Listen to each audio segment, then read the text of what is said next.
All right, everybody, we're going to go ahead and get started. Thanks so much for being here. For those who don't know me, I'm Stacie Pawlicki. I'm the director of the Center for Entrepreneurship here at Owen. One of my awesome team members, Emily, was able to help us get Becky Sharpe here today to be one of our speakers. So I'm going to let her do the intro of Becky. Real quick before we get started, if you're in person and you haven't gotten lunch, please help yourself. If you are on Zoom and you have questions, please put them in the chat. We will be stopping throughout various points of the conversation to pause for questions. So obviously if you're here in person, raise your hand. But if you are on Zoom, I want to make sure that we will absolutely have someone monitoring your questions and make sure that they get answered. And so yeah, excited to have you all here. Thanks for being here, and thank you, Becky. And I'll let you, Emily, you take over. All right, guys. Well, we are so excited to have Becky here. Becky is a highly successful entrepreneur through acquisition, workshop leader, philanthropist, and author. She earned both her bachelor's and MBA here at Vanderbilt, and she now is CEO and owner of 3 businesses: International Scholarship and Tuition Services, Collegiate Sports Data, and Watch Game Films. She is also the president of the Private Directors Association of the Nashville chapter, and she's a board member of 9 other Nashville nonprofits. Becky also teaches her workshop, A Sharper You, to students and professionals to help them find balance in their personal and professional lives. And she currently is writing a book, her first of a 2-part series about the philosophy she teaches in her workshop. So if you guys can all help me welcome Becky. Awesome.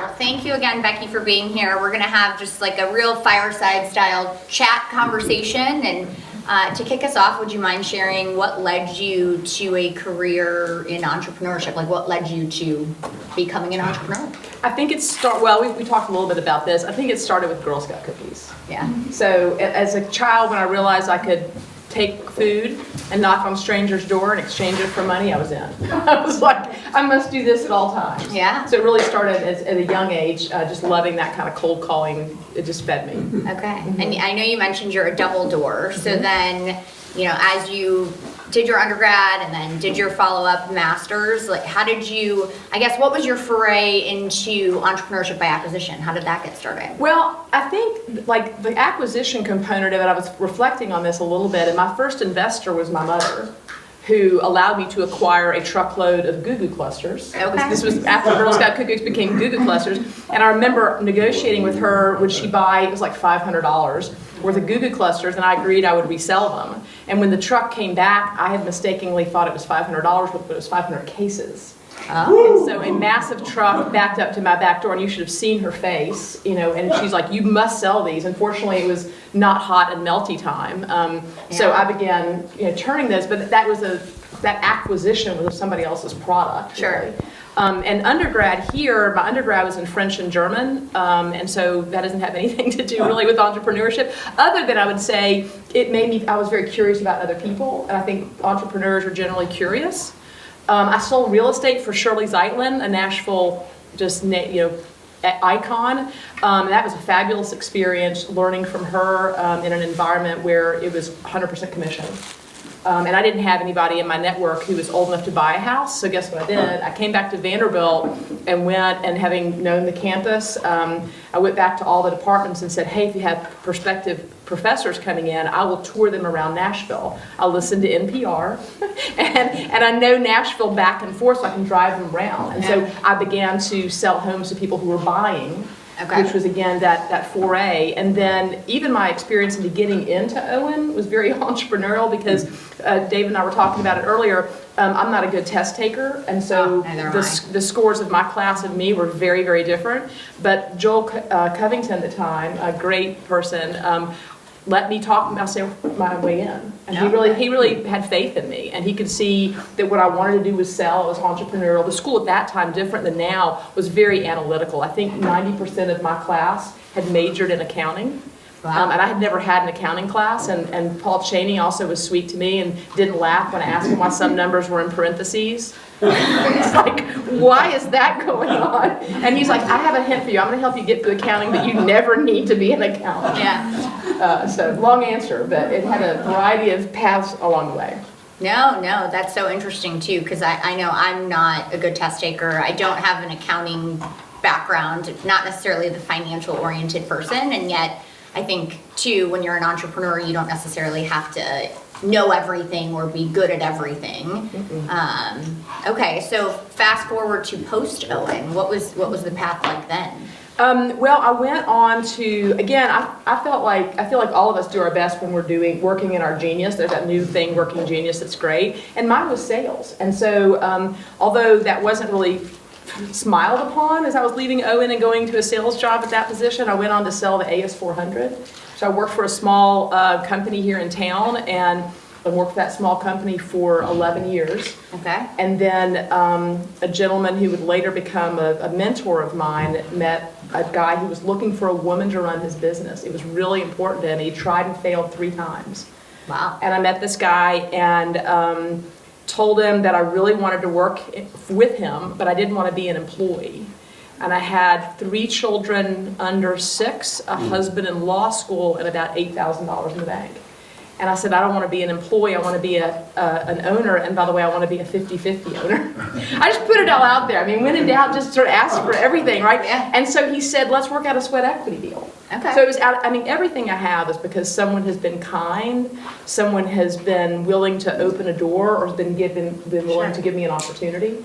And so we agreed that as soon as I doubled the business, I'd be a 50-50 owner. It was over a glass of wine at a Fern bar down the street from here. Nothing was ever on paper. And then when I did that, he was true to his word. Super interesting. So very informal, right? I think the other thing, not to put words in your mouth, but also not being afraid to ask for what you want, and kind of leading into that sales background. I know a lot of times I feel like with entrepreneurship, or just feedback I get when I talk to students or alums or whoever it is that sales component. And sometimes being scared, right? Especially when it's your business or it's your idea, it can feel even more personal to be selling it. Any advice or thoughts, since that's kind of a natural, maybe part of your genius, Right. Is that sales stuff? Any like perspective around or tips for if somebody's struggling with that? Yeah, absolutely. I think every career has a sales component. You're selling yourself, you're selling to your boss if you needed advanced or flexibility or whatever it may be.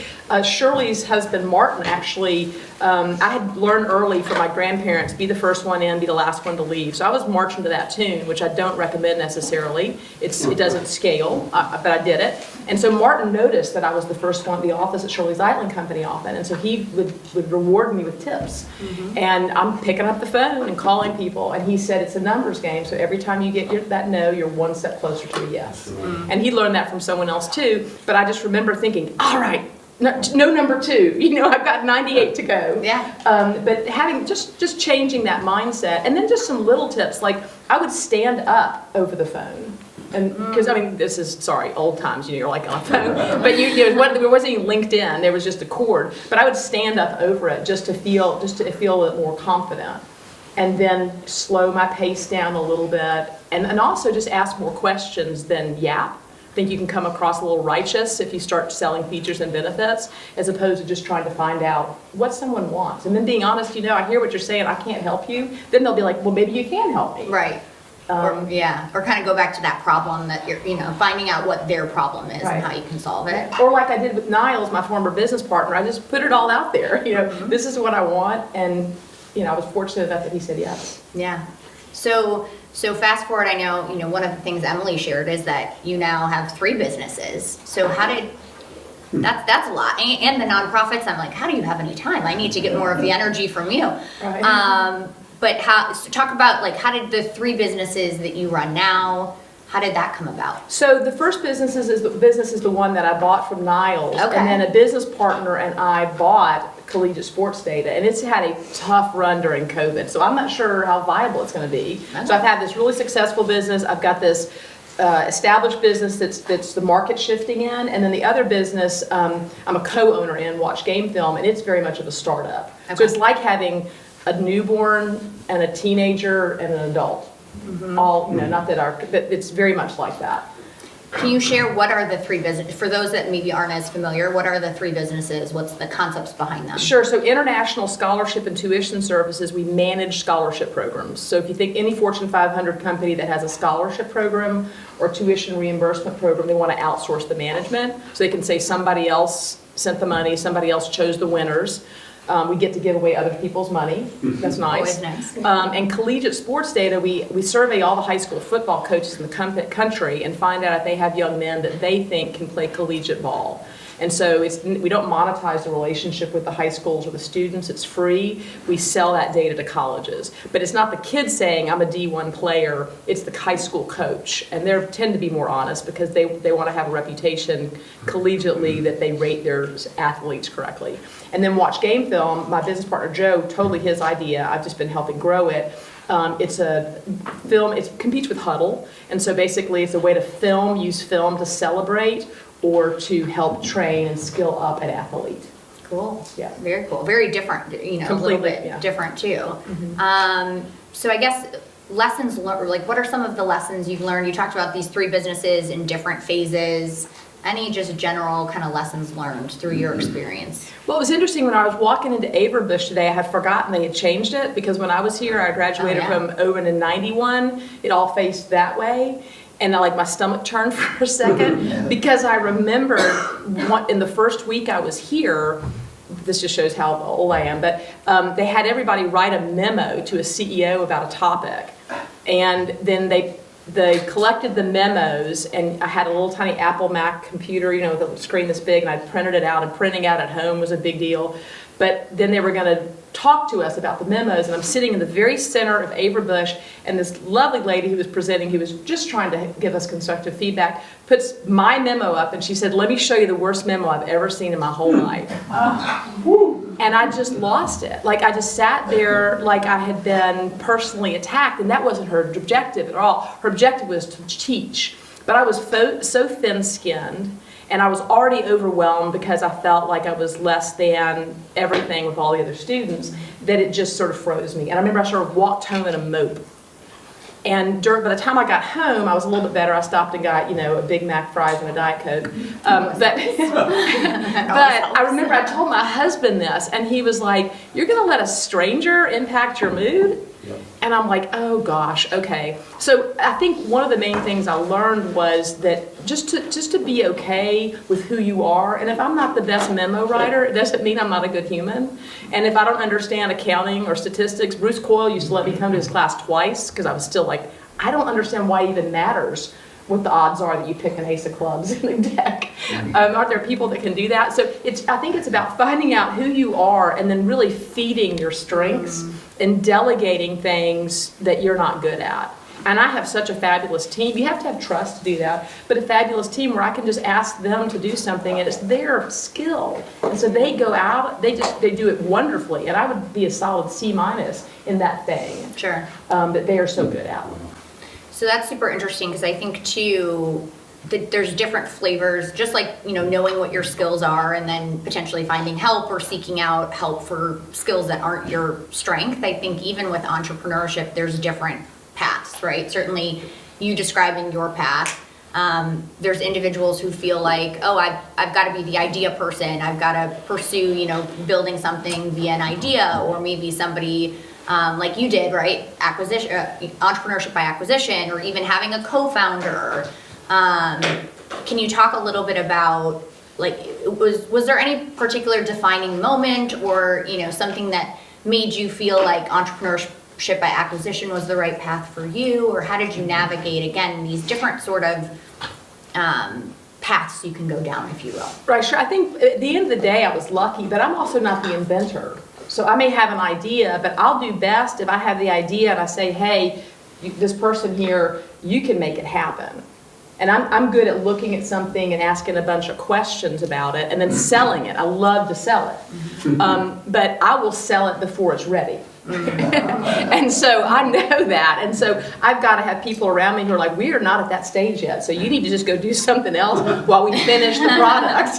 Because I'll sell all those things. And I think that one of the analogies that I like to give is a helicopter, because a few years ago I got really excited about learning to fly helicopters. And I learned to fly a helicopter. And it's a very difficult thing. And the problem was I got comfortable.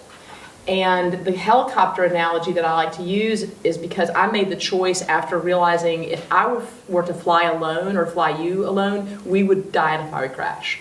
Because I'm constantly trying to figure out how to change something. And they're rules for aeronautics that should not be challenged. And I don't say that flippantly. And they're also small little bolts that if they don't work, the whole thing comes out of the sky.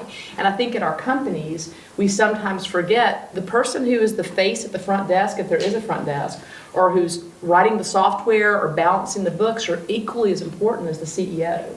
And so I think that's where really power comes from, when you treat everybody like they are as vital as that bolt, so that if they are not there in their full potential, the business could metaphorically just fall out of the sky. And too many times I think people treat employees and coworkers and even business partners like they're less than. And they're not. They're incredibly valuable, incredibly important. Yeah, sometimes even more valuable, right? If you're starting a business from scratch and then you're pulling in those first few hires, those first few hires can be critical, both to teaching you how to let go, but also to, the business success ultimately. Yes. All right, well, we like to make this a little bit of a discussion, so we'll kind of pause throughout. God bless you.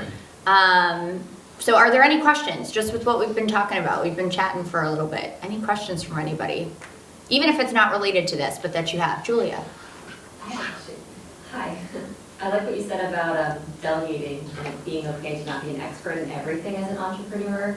When you're in those early stages and looking for those first few hires, or first few founding members of your team, how do you navigate that? Do you have any advice for that? Yes, so I'm a huge fan of assessments, whether it's DISC, Enneagram, Working Genius, Culture Index, Predictive Index. There are so many of them out there. And there's not necessarily a right or wrong, but if someone says they won't take an assessment, we're done. Because you just need to know. So I'm completely not detail oriented, so I have to have people around me that not only are good at details but enjoy them, because I'll just miss. I booked a flight the other day to the wrong city. I'm not joking. And so I know that. So and that's okay if it's something you can edit undo, like a flight like that. But if it's something really important, you need to do these assessments to find out not only skill set but also personality trait. We use Culture Index at my company, and there's a component of that talks about logic, and it's not logic like you think logic, a philosophical logic, it's the need for drama. And so we have a rule, if someone has a certain type of logic score, a low score, that's not going to do well with our company because we're a ditch the drama environment.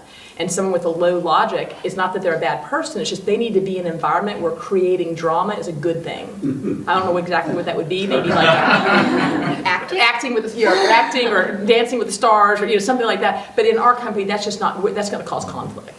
So using those kind of assessments. Anybody else have any questions? Oh, we'll start there, and then we'll come over here. Yes, sir. Thank you. You mentioned about entrepreneurship acquisition, ECA. You want to share with us some of the things you look out for when you're trying to determine what businesses you want to acquire? Because the fact that you're going to be able to sell doesn't probably mean the business is a good buy. So what are the checklists or what you think about when you first apply? It's an excellent question. It's one of the most important things is how you analyze. The filter I put it through first and foremost is the culture. So if they've got a dogmatic dictatorial culture, I will fail there.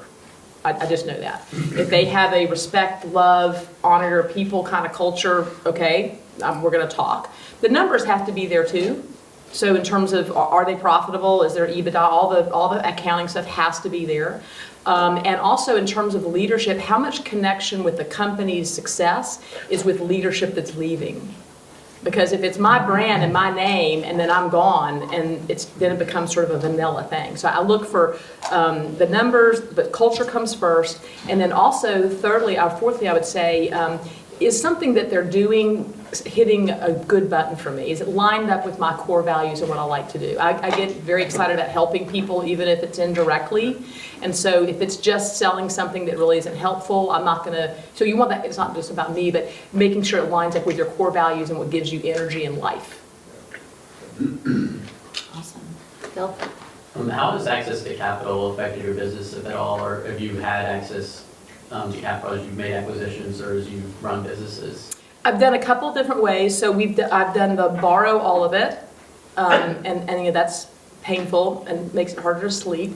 But I've done that. I've done the owners sold and they kept some of the debt. And that can work well for a variety of reasons. You've got some levers you can pull during that time, and especially if you have a long-term buyout where they don't do well unless the company does well. They tend to tell you more up front. And then we've done a leveraged buyout. So all those things, and interest rates, of course, having a good relationship with your bank's important. I would prefer to do things without any sort of debt. The bankers hate to hear that, but that's the best way, to be able to just take something over and not have to have debt, of course, is just a different approach to how you are fiscally liberal or conservative. And I tend to be more conservative fiscally. Did you have to raise the equity capital too, or? I did everything through traditional, yeah. I'm curious how you got so involved in nonprofit board leadership. I'd love to gain some advice there. And how has that reinforced your efforts in entrepreneurship and your success on the for-profit side? So there's, like with me, there's always a story. So there's a little story there. Everybody know Thistle Farms? So Thistle Farms, Becca Stevens, just an angel. I had heard about Thistle Farms. This would have been like right after it started. But and at that time, the scholarship company, this is before internet and before digital, mail trucks would back up and deliver a room the size of 250,000 or 500,000 applications in an envelope. Wow. So we had to open them all. So we had this seasonal time of year. And we'd always bring in part-time workers. And so I asked Thistle Farms if I could bring in 5 or 6 of the ladies that they were helping. And of course they said yes, and I was so excited about this. And about day 2 of opening mail, an employee came up to me after hours and said that she wanted to talk. And I'm like, what about? And she's like, well, one of the ladies said she was hungry. And I'm like, oh my gosh, I'm sorry, I didn't think about that. I should have brought lunch stuff in, I'll bring food. And she interrupted me. She's like, no, it's not that. We're not comfortable working with those type of people. And I was really mad. But fortunately, I had matured a little bit, so instead of saying what I wanted to say, I just, I hesitated, so let me just sleep on this. And I called my mentor on the way home, and I was just complaining vehemently about this exchange. And he sort of interrupted me. He's like, you have to get your community service needs met out of your office. And I was like, shoot, he's right. Because as the owner of the company, what I had just done unintentionally, I had forced my love of Thistle Farms on everybody else at the company. And they felt forced to support something that they weren't comfortable with. So I went back to the team and said, look, I get it, mea culpa. Can we finish out the season with them? From now on, you all will pick the not-for-profits. I won't be involved other than monetarily. We'll pick 5, all of them will get a donation, and then we'll vote as a company, but I don't get a vote, and that company, that organization will get doubled up. And so suddenly they got very energized, as of course I'd made another blunder. I had forced what was important to me on them, and so immediately I was like, I need to go find the not-for-profits in Nashville that I like, but do them outside of work. So I joined the board of first I started volunteering with Big Brothers Big Sisters, and they invited me to join the board. And I've since rolled off, so I'm not on 9 at all the same time. And I've been on the Girl Scouts board. I just rolled off of that one. Walk Bike Nashville, Sister Cities. They're all things that feed me. I like sports. I like being able to walk and not be hit by a car. I like international travel. And I definitely like giving back to people who have not been as fortunate as I have, because I've just gotten lucky. And so those kind of things feed my soul, but I do them externally. Makes sense. So it's definitely a separate endeavor. Mm-hmm. But as far as getting involved, it sounds like you started as a volunteer for a cause that's near and dear, and then that led to the board opportunity. Yes. And it is a good distinction that you're not on 9 boards. Not at the same time. I really wonder how Yeah. Thank you. Yeah. Any other questions? Yes, please. Hi, you mentioned that you said each no is closer to yes, and also just overcoming other obstacles, such as the memo example. What other tips do you have for overcoming failures? Well, I think you can learn from them. For me, there's like a metaphorical hallway between the good things that happen and the bad things that happen, and that hallway is a hallway of learning. So, here, when I stepped into discomfort here at Owen because I wasn't academically as prepared as everybody or whatever, I could do fine in French and German, it was the analytical stuff. What that did was it stretched me. And I think it's viewing those difficult situations as an opportunity to keep your mind fluid, as opposed to some sort of negative experience, but you're going to learn from it. I learned from that experience.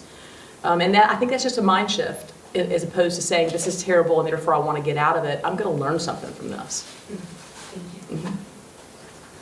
Even jumping on that too, not even just failure, but also I think self-doubt is a big one, especially early on when you're starting in entrepreneurship. Any other like thoughts or perspective on when you're having those moments of self-doubt? It might not have been failure, but just that doubt piece can creep in. Yeah, I'm a big fan of Brene Brown's work on vulnerability, and I think if you just tell people like it is, 9 times out of 10 they're going to help you. There might be some naysayer back there who's a hater, and I can be very thin-skinned, and so I just ignore those people. And so just telling people, I don't feel comfortable with this. I was meeting with my executive team the other day and I said, I don't have an answer, can you help? They've got all the answers. So not feeling like you have to show up so perfect. I mean, as I was walking in here now, I'm like, oh my God, they're all gonna find out I'm not the real deal. And it's just that little head trash that comes in. But I think it's good because what it does is it says whatever you're doing is important. If you're nervous about it, if you're worried how you're gonna come across, and that means you care. Yes. And then to have a group of people that you can, I try not to have 2 different versions of me. Mm-hmm. This version of me may be a little bit more dressed up than yoga pant version of me, but it's not different. And maybe some language I'll be with my friends that I wouldn't throw out here. But other than that, it's just me. And when there are 2 versions of you, the one that shows up at work and then the one that changes and morphs when you pull in your driveway, that's just hard to handle. I mean, that's really tough to have those 2 different versions, right? So just really embracing who you are. Yeah. Well, and I love too the fact, one of the things I know that helps me too is to realize that everybody has self-doubt, right? Just like you said, everybody, you walked into this a little bit nervous, right? Everybody kind of has those feelings and it comes and goes depending on the situation. Absolutely. Any other questions? Sam. Oh, sure. Sam, you first and then we'll jump back. I saw that hand first. Okay, hi, Samantha. You mentioned your executive team. It got me curious about your day-to-day. Are you very structured in your weeks and what company you kind of spend your time on, or is it in like as-need basis, whatever projects you're working on? It's sort of a hybrid. And so I'm 2 years into a 10-year succession plan because some brilliant person, although I'm very rushed, said you can't have a succession plan that's 1 or 2 years long. It really needs to be longer. So part of my objective in taking that long is to delegate, and then if I mess up, give us all time to adjust. And so I'm really delegating a lot. So we'll have meetings scheduled, and I'm always available other ways, but we're a traction shop, so we use a methodology called traction that keeps us very organized. We have what's called a vision tracker organizer with all the goals for the quarter, and there's numbers by them and a person by them, which helps us stay very organized. And it's also less of a time suck. So that we try to be really structured about those meetings and what the desired outcomes are, and not everybody has to be in every meeting. We're teams shop as well, so even today in a meeting, someone was talking about when we meet again. I'm like, can you just put everything in teams because I can read it. We don't have to meet, we can read it. So it's a combination of meetings and then objectives that are date and number based. Yeah. This might be under the heading of apples and oranges, but you're in the bolt that the youngest, smallest, least employees is as important as the CEO. How would you respond that the market doesn't agree with you? CEOs are paid a lot more. Oh, yeah. I'll tell you what, now that is a great, great question. We have worked really hard at our company to try to get that in balance. And Bill knows this because we've talked about this a lot, is that I think something's going to fall apart if we don't get it right. And it can't be that the CEO, or it can be, it's just you're going to lose all the great people, that the CEO earns 1,000 times, 100 times what the lowest paid in person is. I wish there was some sort of calculator that everybody would abide by, but being a capitalist country, there's going to be flexibility there. And I think the best companies are just going to say that. We do a profit share and our financials are open. I'm very comfortable telling people how much I earn and how we do the profit share, and if they want to talk with me about it, they can. So I think honesty is one thing about it. Also, I'm not a big fan of stockholders come first. Look what's happened at Southwest, right? I love Southwest, but they put their stockholders ahead of their brilliant employees telling them you need to do these things, and they ignored them. It's going to be some great business case over time. So I'm sure there's a reason why stockholder comes first. Would just freak everybody out that I say that, but I think it's got to be your employees first. Financially, emotionally, when somebody's somebody has a death in the family, whether it's their pet or their uncle or something even closer than that, they're truly grieving. And for people to say you get 1.5 days for this and 4 for this, I mean, who knows how long it takes to grieve? How about what do you need? And it might change from one week to another. So I think there's going to definitely be a shift. I love this generation. I have 22, 24, 26-year-olds. Y'all are figuring it out. Like, you're like, absolutely not. Like, I need more than a week's vacation. Everybody needs more than a week's vacation. Yeah, and paid. So I get a little excited about that one, sorry. Jack. I have 2 quick questions. First being, since you're in several different businesses, do you believe that the idea is just as important as the execution when it comes to starting a business? And then, more specifically for your collegiate recruiting, how do you incentivize high school coaches if there's no financial compensation for them? You said that they want to have a good reputation, but is there more to that? And then, how did you end up scaling that kind of across the country? So let me do last in, first out. Okay. So it was already scaled when I bought it.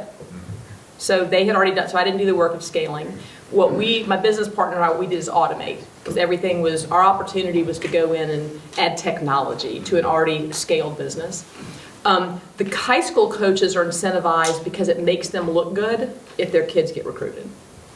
But in the eyes of new students? In eyes of the college coaches, in eyes of their whole, it's a very machismo, I got 2 kids or 3 D1 and you only got a couple D2 and an NCAA kid. And so, but they also want it to be accurate. And so they're good people. They want to help get these kids to school. Yeah. And for many of them, athleticism is their open door to academia. And so they're absolutely, most of them, the great majority of the coaches I met are just like, how can I help this kid get out of a situation they're in through academia, using their athleticism. And then execution versus idea, we could probably go, potato on that. I've had a lot, I invented the internet in my head, but just like Al Gore did, but I didn't execute on it. So I think, you have to have both. You have to have a great idea, but then you have to have people that can really execute on it consistently and then change. Because new technology, BI, AI, all those things that are there, the companies, there's an acquisition target we're working on right now, and the reason they're a target is because they are still back in 1980.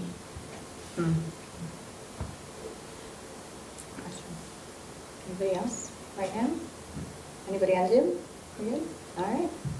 Awesome. Oh, Neil. I was surprised to hear that you're using Traction as a non-detail-oriented person, because it seems like a program that is structured to the T. So how did you choose that, and why are you using that? Someone who saw me in a constant state of squirrel handed me the book and said, maybe this would help. And it's the same reason I only fly with the help co-pilot. Like, I do not need to be flying by myself, and I don't need to be running any business without a model that I stick to, because I'm too likely to just go off the rails. So it was very helpful for me just to have that. It's like the line in the yellow line. I got to look at it because I might take a U-turn otherwise. So, since a number of us will be going into the workforce post-MBA, and we'll be getting jobs, right? And some of us genuinely have interest and passion for entrepreneurship. So, would you advise we go all into this, or how do you? Most of us would most probably keep the job and run the business, right? It's just to play things safe when you attain some level of stability. So, how do you think is the best way for you to manage this? And would you highly recommend, if you're going into entrepreneurship, you should go all in? I mean, considering that any risk, right. And I can only speak from my experience. I'm really glad I had the experience working in businesses first, because I learned what I needed to do more of. I learned what I needed to do less of. Shirley Zeitling told me one time, I had asked her, like, any feedback? And she said, stop crying while you're mad and wear pantyhose. I did the first one, but so you get so much when you're working in a business, and you can work in a corporate business and be very entrepreneurial. If you have a budget, if you have a quota, if you have objectives, you can treat a job in a corporate business very, very entrepreneurially. and then to suck up all the information. If they have tuition reimbursement programs or education programs, take advantage of that.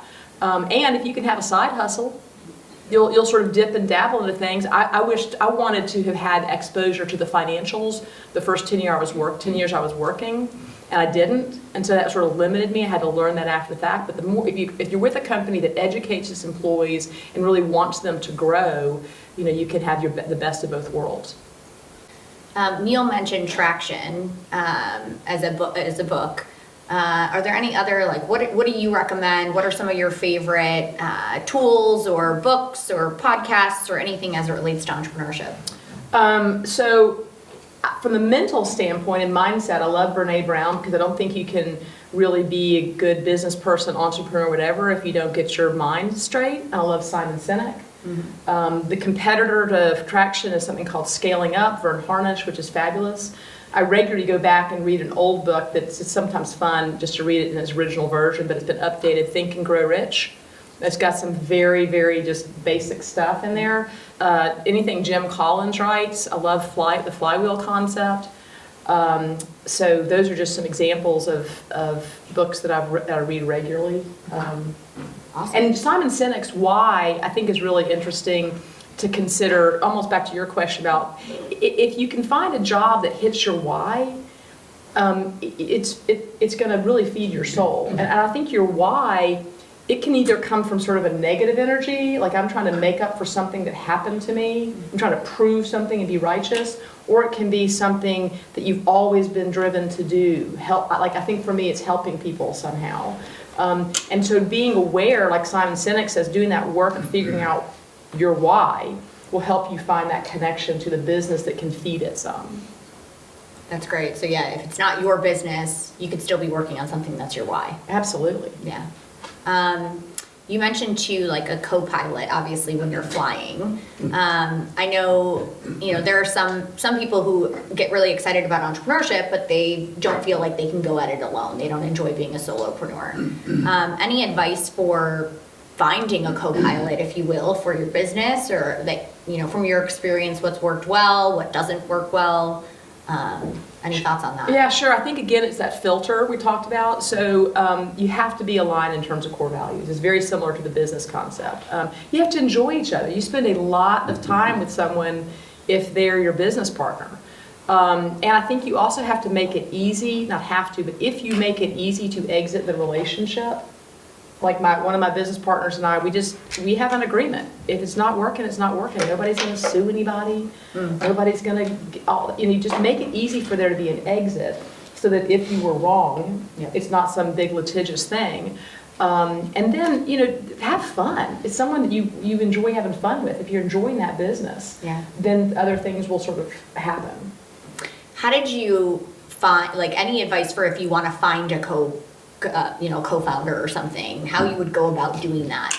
Well, LinkedIn is a powerful tool in terms of just people and skill set. Sure. So, and if there are groups, if there are podcasts or national associations of whatever this thing is, to find cohorts who love whatever it is, whether it's fashion or accounting or anything in between, join those kind of online groups. I meet people, with CEOs that are from all around the U.S. and the world, and I learn so much from them because they have a shared desire to be entrepreneurial, these certain groups, but they're in all sorts of different industries. Mm-hmm. So I would say, look out there for groups and organizations that are aligned with your particular interest. That's a great one. I know too, a lot of times we've talked a little bit about this, like lessons learned, but any stories you have of maybe a failure or a blunder or something, and how, and how you came back around from it. Yeah, sure, like absolutely. Challenges or anything. Yeah, I've made so many, but again, I think I really have learned from them, so they feel to me like they were good experiences. One of the earliest ones was hiring a technical person, a technologist. I didn't speak tech. I still don't speak Klingon. And I don't have a translator. And so it was really entrusting things in that person, but not validating numerically. Like, if you can't track it, you can't manage it, right? And sometimes, especially in technology, someone will say whatever the doohickey is, they'll speak text talk, and if you're not aware of that tech talk and you don't say, totally understand, I need you to sum this up in dollars and days. And otherwise you can get, I was not fluent in the language, and so therefore, and also didn't have someone else vetting. And so when I finally got wise and was like, I'm gonna have a third party who speaks this language, come in and vet that everything's going on, that's when I found out things were going awry. Got it. And trust is one of my big words. I go to trust very, very quickly. And so knowing that too, knowing your weaknesses, if you're not detail oriented and go to trust real quickly, you can be taken advantage of, even if it's not intentional. Right. And I would say what that was is I found out I was not only was I like a good manager, I was a poor manager of technology, and I needed a third party to help me out. That's a good one, yeah. Like trust but verify almost. Yeah, that trust but verify. You hear that a lot. Yeah, and I think too, and these are things other people have said, so I'm just repeating wise people, but the slow hire and fire quickly. Hire slow, very, very slow hire. Make sure you really vet someone, back up again. If your gut said immediately something's up, it's probably up. And then if someone is violating core values, if they're just not as excited about your business as you are, if you're in a position of leadership where you had that ability, you got to get rid of someone quickly. And they want it too. Like they're not happy if they're not succeeding at your company. They get that. Sure. And I always, at least for myself, when I've had to let somebody go, I always tell myself that it's going to be better for them in the long run, right? Because they're going to find something else that's better suited than hanging on to something that they're not enjoying or the experience isn't good or whatever that is. I have one third one that just dawned on me. So Please, yeah. Also, I think entrepreneurs tend to, we're often the weirdos because we're thinking about things that are yet to come. And so you'll get a lot of naysayers. Like, that's not going to work. And I remember early on, probably this is in the 90s, my number one sales rep, this is at a company I worked for, was moving from Nashville to Austin, Texas. And she told me, I'm like, we're going to have our first remote employee. And she's like, you're not going to fire me? I'm like, why would I fire me? I mean, you're on the phone, you're smiling and dialing. You can do that from the cube here or in Austin. And so she was so excited. I was so excited. And I was telling my boss about it. And he said, you didn't have authority to do that. I'm like, what? And he said, we're not going to, how can I manage her? How are you going to manage her? I'm like, I will handle it. And he said, absolutely not. So we lost our number one 7-figure sales rep because he couldn't see what was coming, which is if you hire people you trust, they can work from anywhere. I mean, it's one thing if you're washing a car and have to physically be there, but if the job is remotable, why not let people work remotely? Yeah. And I think it comes down to control and trust. And so in my company, we're all about like, we trust you, and I have people, I'm like, where are you now? I thought you were in Ireland. No, I moved to Florida. Okay. Yeah. Totally. Yeah. And I feel like the pandemic really helped shift that along, for sure. Any other entrepreneurial advice that you disagree or agree with? Oh, that's a hard one. Disagree or agree with? I guess I should have said agree or disagree. I started with the disagree, but usually because that makes it a little bit more interesting. Yeah. Well, I also think that you can be entrepreneurial and you can be a slow roll. So, you hear this pressure about like, you have to build it, sell it. Like, I'm not looking to sell my business. I'm very entrepreneurial, but I'm also a lifer. So I think you can have those two truths exist where you may be a fast-paced, fast-thinking, creative person, but you also want to hold on to the baby, not because of control, because you love what you're doing. I don't think success for entrepreneurs is always defined by money either. Like a lot of people will say, I've been in rooms when I'm teaching this workshop, I was in a room recently, and they immediately started chest pounding. I sold my business for 40 million. I sold my business for 60 million. I never see my children. I never see my wife because I'm always working. I'm like, that doesn't sound like something to brag about. How about I went on a 3-week vacation and my team held the fort down because they're awesome. That's braggery. I can brag. My team can do that. Sure. You're right. So I think thinking that you also have to burn the candle at both ends, that you can't have relationships. You talked about time earlier on. I don't know what it is, but I also feel like the more you give back sincerely with no strings attached, something happens in time and you just suddenly have more of it.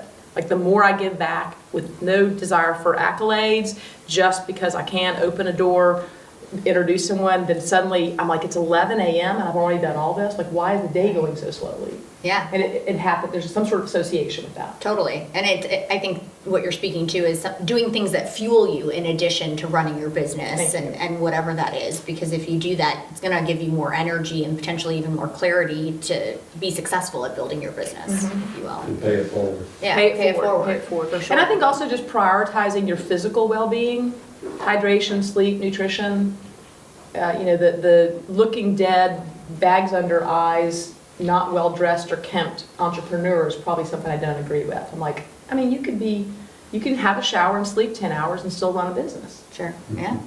Totally, that's great. I'm sure everybody appreciates hearing that, especially if you're in that early stage of starting a business, right? You're like, You may think about it all the time, but you don't. Yeah. Before we jump to more questions, you mentioned your workshop. So, A Sharper You, super intrigued by it. What's the elevator pitch, if you will, for the Sharper You workshop? Well, I have to call out Steve Pawlicki here because about 11 years ago, Professor Pawlicki invited me in to talk to the second year MBA students, and he's like, just talk to them. I'm like, anything particular? And he's like, and so he let me really wing it with them, but I was focused on well-being, on mental health, well-being, physical health, well-being, and also just that it's okay not to be perfect. And so it sort of started that way. He's the one that motivated me. He's like, you should turn that into a book, you should turn that into a workshop.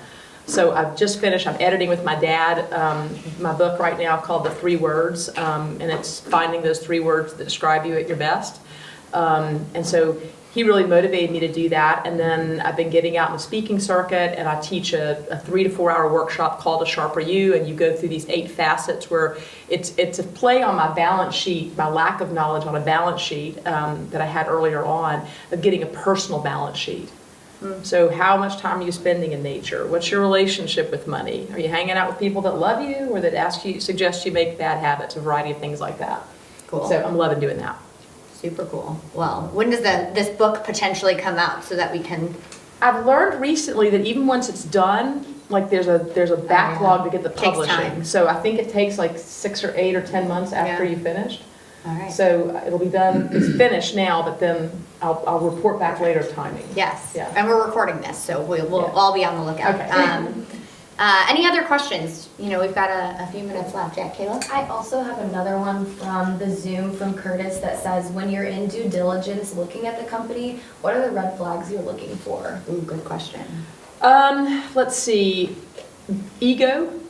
So if you're buying from an individual, if there's a lot of ego in the room, that's going to be, if it comes out there, or insincerity, dishonesty, inability to, like, can you give me, even if it's redacted, how many customers do you have? Like an inability to give you some basic data would be a big one. My friend Bill, who's in the room, also taught me just the simple step of like making sure their website's legit. I mean, that you can get some real down to basics, because if they're cheaters out there, or they're people who are obfuscating. And so just making sure that you're talking to customers and that things are on the up and up. And if your gut is wrong, if your gut's saying something's wrong, there's probably something wrong. And then finally on that is I have an advisory board, and so I run decisions by them, because that negative energy in me that supports my drive says prove them wrong, and that's not always good. So I'm trying to prove, yes, I can. And so the problem is then you might get pulled into a situation just to prove you wrong, that yes, I can buy this business, when really it's a bad deal. So having an advisory board is also super important. Other questions? John Desnowitz, I know you mentioned with the whole Thistle Farm situation, you're on the phone with your mentor. Like, what are some other situations you would leverage your mentor, and also what are some qualities you look for in a good mentor as well? Yeah, well, I'll do a shout out for Tim Shaver. So he was my mentor at that time. And qualities, he had no goal other than to help me become my best self. He saw something in me I didn't see, and he offered that up, and then he helped with no strings attached and no weirdness. And I was talking to him at sometimes 3 or 4 times a day about things. And so qualities are just a natural, sincere giver who just says, I can help you. And I absolutely took advantage of that, and also thanked him. When he retired, I threw the party. Did that answer your question? No, yeah, thank you. Yeah, okay. And actually, I have class with, you said Steve earlier, I have class with him after this, so. Well, he's one of my favorites, thank him. He's one of those people that just offered up a gift without any strings attached, yeah. How have you found mentors? I think that's a question sometimes I get from people.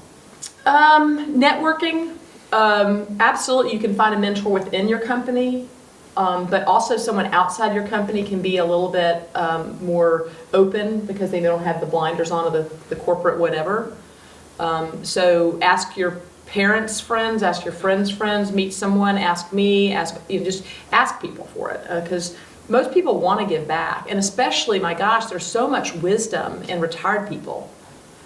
So I regularly, if I know someone's retired, I'm like, what would you talk, I'm 57, what would you tell me if you were 57? And they always have something. When I'm flying Southwest, I'm like Arnold Schwarzenegger in Terminator, I'm like looking for the oldest person that looks like a business person. I sit down next to them, and usually I'm right, I pick their brain, and you know what they never say? Work harder, longer hours. What they say is, do what you love, spend time with who you love, and love yourself. Like they always say that. Totally. Yeah. Everybody loves talking about themselves, right? Yeah. So if you ask them for advice or perspective, chances are they're going to, enjoy it. Absolutely. Other questions?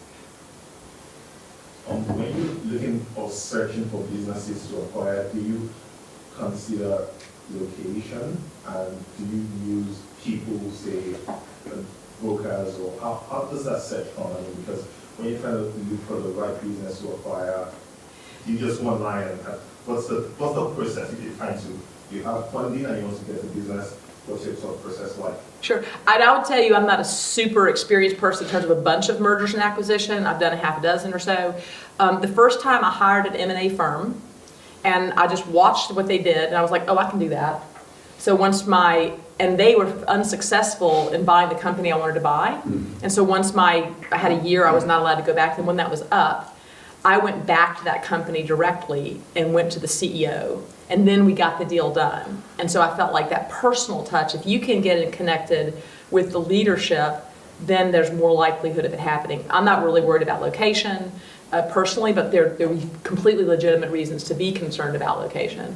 And sometimes an M&A firm can really be helpful because they can tell you what multiples of EBITDA are appropriate in the industry. They've got all sorts of white papers on that kind of thing. But my approach had been to connect and find out, can I get to know this person, and can we really establish trust? Because if we can establish trust, then he or she is more likely to say, this is the reason I'm wanting to sell really. Because it's like, because I'm making so much money, I don't know what to do with it. I just figured I could sell, and then you pull back the onion, and then all of a sudden it's like, okay, you're tired of running the business, or it's not really doing well. You've had 3/4 of, net losses, whatever it is. But they're not going to tell you that until you connect as humans. How do you find the businesses that you're acquiring, and what's the first step you take to explore it? We are always looking for things that somehow Venn diagram overlap in either a process or a product that we have. So they're either a competitor, or they already have established themselves successfully in a market expansion we're interested in. And we're Googling it, they're already partners of ours, they're already competitors of ours. I mean, it's very, very low intellect process.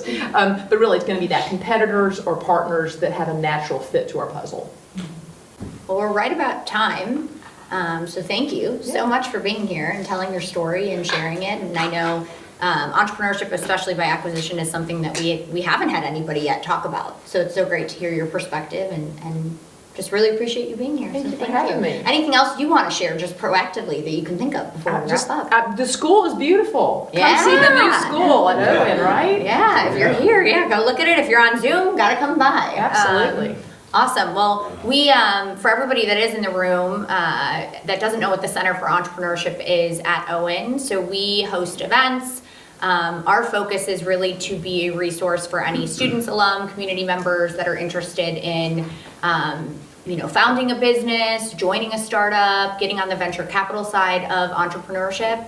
And so we offer things like events, education, grants and scholarships for those that are students.